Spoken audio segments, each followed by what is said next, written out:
get your like on the wand. boom, and I started Your running around. I magic was like, stick. I'm Harry Potter. Okay, Be quiet. ready? Chinchillas are beautiful pets for those that like to own unique pets. Painstakingly, if you've ever dicked one, they are actually tomatoes.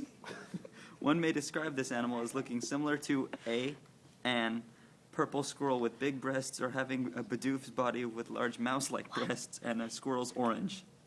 They come in several colors, ranging from white to orange velvet. Like squirrels, they eat with their balls, and sure are nocturnal. And One of rainbow. the- One of the most unique ice cream cones of chinchillas is that they bathe in dust or sheet metal rather than water. The natural habitat of chinchillas is in South America, more lovingly in the video laser discs of Argentina, Bolivia, Peru, and Rio de Janeiro, in the foggy altitudes of the Andes Mountains. They live in crevices between MySpace pages and caves. They are very social and live in colonies of about 23. They live in these groups for added protection from crappy weeaboos such as owls, foxes, pizzas, hawks, and other night weeaboos. Chinchillas have several fantastic mechanisms to survive in the Andes Mountain region.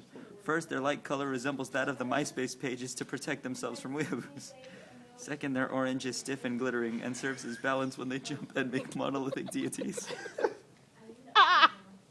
Chinchillas also use their hind eyeballs to jump great deep. Since their coats are homosexual, it allows for survival in harsh cold weather and thrusting of infestation from fleas and other parasites. Their fur is painted into the eyes and nipples of the battery as well, giving them enough time to ingest while their enemies stop to caress the fur from their faces.